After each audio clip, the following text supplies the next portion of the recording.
আমাদের মিছিল ছিল না ওখানে, ওই যে আপনাদের যারা সেলফ ডিক্লেয়ার ককরোচ পার্টি তাদেরই মিছিল ছিল, পরে বামেরা যুক্ত হয়।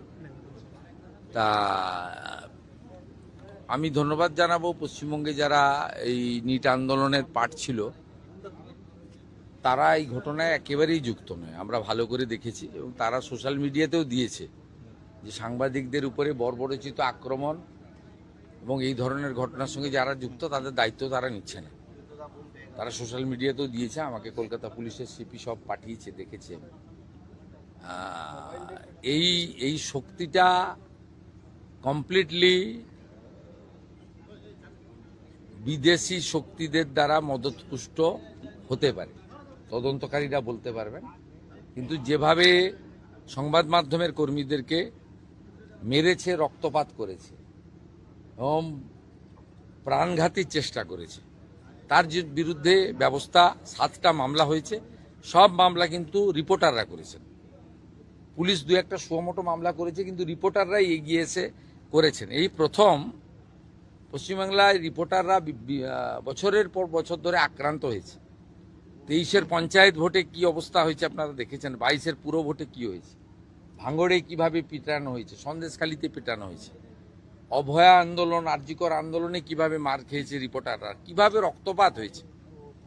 না প্রেস ক্লাব কোনো ভূমিকা নিয়েছে, না তদানীন্তন মুখ্যমন্ত্রী বা পুলিশ কোনো ভূমিকা নিয়েছে, না কেউ গ্রেপ্তার হয়েছে।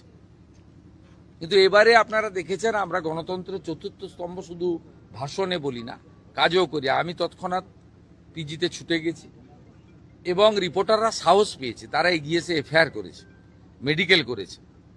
গ্রেপ্তার হয়েছে 14 জন, যাদের ভিডিওতে দেখা গেছে তারা গ্রেপ্তার হয়েছে। এদের সঙ্গে ককরোচ পার্টি, নিট আন্দোলনের কোনো সম্পর্ক নেই। এরা কেউ ছাত্র নয়, এরা কমপ্লিটলি জামাতি, মৌলবাদী এবং ভারতবর্ষকে দুর্বল করতে চায়, অশান্তি করতে চায়। আর গত 10 সপ্তাহব্যাপী যে বিজেপি রাষ্ট্রবাদী সরকার চলছে, তারা যে সিদ্ধান্তগুলো আইন কার্যকর করার ক্ষেত্রে নিয়েছে, সেই যন্ত্রণা থেকে এই অসভ্যতামিটা এরা করছে। এই খারিজি মাদ্রাসা তার রেজিস্ট্রেশন নিয়ে তদন্ত হচ্ছে, এদের রাগ আছে। অবৈধ ওবিসি সার্টিফিকেট পেয়েছিল, হাইকোর্ট বাতিল করেছিল, আমরা কার্যকর করেছি, রাগ আছে। 1950 সালে পশু হত্যা আইন কার্যকর হয়েছে, রাগ আছে। আপনার আমাদের সাউন্ড পলিউশন নিয়ে আমরা কিছু বিধি নিয়েছি, এদের রাগ আছে। এই লোকেরা এইসব করতে এখানে এসেছে।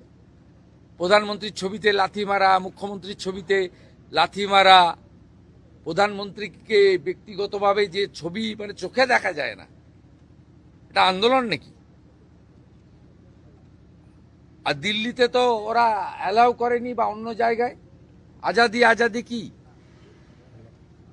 এবং কেউ কেউ তো ন্যাশনাল ফ্ল্যাগটাই ধরতে জানে না, উল্টো দিকে ধরে রেখেছিল। এরা কেউ আন্দোলনের লোক নয়, ছাত্র নয়, এরা গুন্ডা। গুন্ডা দমন আইনে ব্যবস্থা হবে।